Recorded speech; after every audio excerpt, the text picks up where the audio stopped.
بسم اللہ الرحمن الرحیم۔ حضرت محمد صلی اللہ علیہ وآلہ وسلم کا اپنی امت کے لیے رونے کا ایک واقعہ۔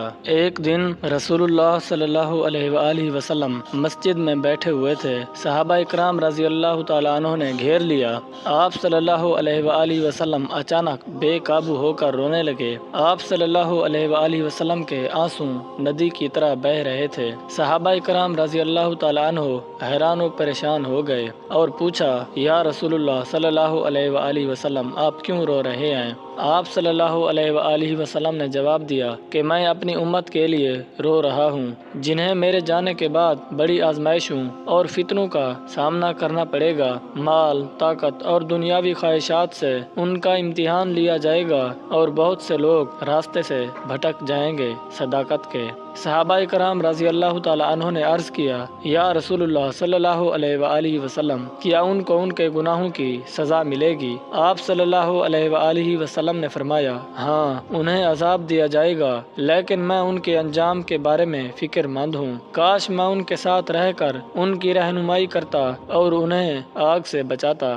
صحابہ کرام رضی اللہ تعالیٰ عنہ نے آپ صلی اللہ علیہ وآلہ وسلم کی یہ بات سنی تو وہ بہت متاثر ہوئے اور آپ صلی اللہ علیہ وآلہ وسلم کے ساتھ رونے لگے۔ انہوں نے پوچھا، یا رسول اللہ صلی اللہ علیہ وآلہ وسلم، ہم ان آزمائشوں اور فتنوں سے بچنے کے لیے کیا کر سکتے ہیں؟ آپ صلی اللہ علیہ وآلہ وسلم نے فرمایا کہ قرآن و سنت کو مضبوطی سے پکڑو اور متحد رہو، دنیاوی خواہشات تمہیں تقسیم نہ ہونے دیں، اور ہمیشہ یاد رکھو میں تمہارے ساتھ رہوں گا، رہنمائی اور حفاظت کرتا رہوں گا۔ جب آپ صلی اللہ علیہ وآلہ وسلم نے بات ختم کی تو آپ صلی اللہ علیہ وآلہ وسلم کے آنسو رک گئے۔ آپ صلی اللہ علیہ وآلہ وسلم نے مسکراتے ہوئے فرمایا، فکر نہ کرو، آخر کار میری امت کی ہی فتح ہوگی اور اللہ تعالیٰ انہیں اپنی رحمت اور بخشش سے نوازے گا۔ یہ واقعہ نبی کریم صلی اللہ علیہ وآلہ وسلم کی اپنی امت کے لیے گہری محبت اور فکر مندی اور ان کی رہنمائی اور نقصان سے حفاظت کی خواہش کو اجاگر کرتا ہے۔ یہ مسلمانوں کے لیے اپنے عقیدے پر ثابت قدم رہنے،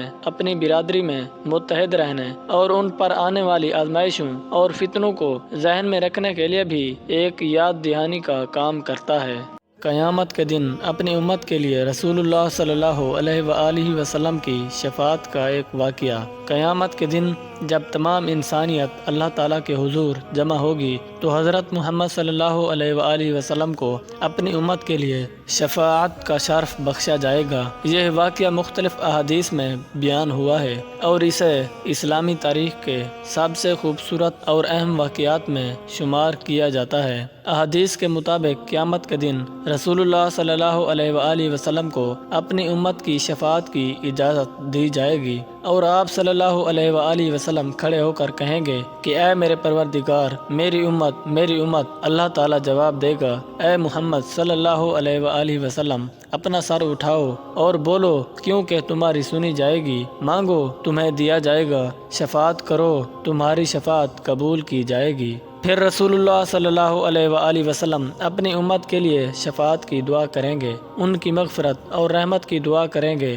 آپ صلی اللہ علیہ وآلہ وسلم کہیں گے کہ اے اللہ، میری امت، میری امت، اے اللہ، یہ تیرے بندے ہیں اور گمراہ ہو گئے ہیں، اے اللہ ان کی مغفرت فرما اور ان پر رحم فرما اور انہیں آگ سے بچا۔ اللہ تعالیٰ پھر جواب دے گا کہ اے محمد صلی اللہ علیہ وآلہ وسلم، میں نے ان کو بخش دیا اور ان پر رحم کیا اور انہیں آگ سے بچا لیا، انہیں جنت میں داخل کر اور انہیں اپنی رضا اور رحمت کی بشارت دو۔ یہ واقعہ نبی کریم صلی اللہ علیہ وآلہ وسلم کی اپنی امت کے لیے گہری محبت اور شفقت اور ان کی رہنمائی اور نقصان سے حفاظت کی خواہش کو اجاگر کرتا ہے۔ یہ مسلمانوں کے لیے اپنے عقیدے پر ثابت قدم رہنے اور ہمیشہ رسول اللہ صلی اللہ علیہ وآلہ وسلم کی شفاعت اور رہنمائی کے لیے ایک یاد دہانی کا کام کرتا ہے۔ امید کرتا ہوں کہ آپ کو آج کی ویڈیو پسند آئی ہوگی۔ ویڈیو کو لائک ضرور کریں تاکہ ہم آپ کے لیے مزید اچھی ویڈیوز لاتے رہیں، اور دوستوں کے ساتھ شیئر کرنا بھی مت بھولیں۔ ملتے ہیں ایک اور ویڈیو کے ساتھ، اجازت دیجیے۔